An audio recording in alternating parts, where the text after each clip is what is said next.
আজকের বিষয়টা হলো বিকশিত ভারত ইউথ পার্লামেন্ট,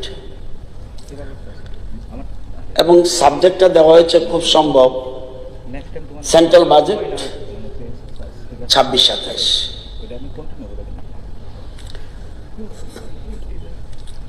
উদ্দেশ্যটা কি?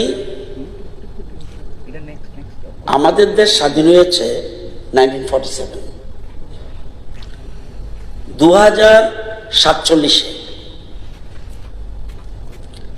আমাদের দেশ নাম্বার 1-এ পৌঁছতে হবে। এক ভারত শ্রেষ্ঠ ভারত, এটা লাইন। তার মানে 22 বছর বাকি আছে। তাহলে 22 বছর বাকি থাকলে 22 তলা বিল্ডিং করতে গেলে বেসটা স্ট্রং লাগে। আমার মতো বুড়ো মানুষ দিয়ে হবে না। 22 তলা বিল্ডিং এর বেসটা লাগবে। তো standing in this historic August House today, I have not come merely to deliver a speech. I have come to ignite a fire of thought, a fire of courage, a fire of responsibility, because history bears witness. Whenever the youth awaken, an era reforms. ভারতবর্ষের স্বাধীনতা আন্দোলন হোক,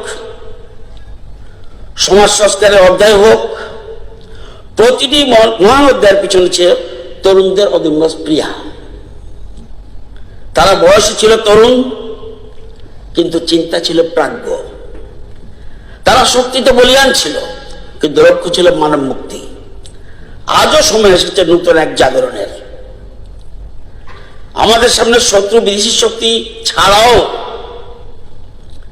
আমাদের শত্রু রয়েছে দারিদ্র্য, বেকারত্ব, অশিক্ষা, বৈষম্য, মূল্যবোধহীনতা। এই সংগ্রামের তলোয়ার নয়, প্রয়োজন চিন্তার ধার। এই লড়াইয়ের রক্ত নয়, প্রয়োজন যুক্তির শক্তি। যদিও প্রধানমন্ত্রী নরেন্দ্র মোদীজির নেতৃত্বে দারিদ্র্য, বেকারত্ব, অশিক্ষা, বৈষম্য আজ ভারতবর্ষ থেকে অনেকাংশেই কমে গেছে। ডিয়ার ফ্রেন্ডস, আপনারা যারা আছেন, ভারত বিশ্বের বৃহত্তম গণতান্ত্রিক রাষ্ট্র, কিন্তু গণতন্ত্র কেবল ভোট দেওয়ার একটা প্রক্রিয়ার মধ্যে সীমাবদ্ধ নয়। গণতন্ত্র হলো বিবেকের চর্চা, ভিন্ন মতকে সম্মান করার সাহস। ওনার ভিন্ন মত, উনি যে কংগ্রেসের ভিন্ন মত, এই ভিন্ন মতকে সম্মান দেওয়ার সাহস, সত্যের পক্ষে দাঁড়ানোর শক্তি। সংসদ ও বিধানসভা কেবল আইন প্রণয়নের জায়গা নয়। আমরা আইন প্রণয়ন করে দিতে পারি, যত আইন আছে সেগুলি এইখান থেকে তৈরি হয়। এগুলি জাতি বিবেকের মঞ্চ। এখানে মতবিরোধ থাকবে, তর্ক হবে, কিন্তু শেষ পর্যন্ত জয়ী হবে রাষ্ট্রহিত, নেশন ফার্স্ট। আমাদের আরো মনে রাখতে হবে, আমাদের দেশ কিন্তু স্বামী বিবেকানন্দের দেশ, চাণক্যের দেশ, নেতাজি সুভাষচন্দ্র বসুর দেশ, রবীন্দ্রনাথ ঠাকুরের দেশ, মহাত্মা গান্ধীর দেশ, গৌতম বুদ্ধর দেশ, শ্যামাপ্রসাদ মুখার্জির দেশ। আমরা শান্তির নীতিতে বিশ্বাসী, কিন্তু আমাদের দিকে আঙুল তুললে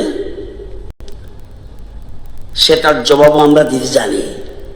কারণ এই দেশের বর্তমান নেতৃত্ব দিচ্ছেন প্রধানমন্ত্রী Narendra Modi. Look at the developed democracies in the world, Norway, Sweden, Finland, New Zealand. The strength of these nations lies not merely in their economics, but in their values, transparency and political civility. Can we not achieve the same? আমরা বুঝতে পারবো না? Certainly we can, but for that we need your leadership. আমরা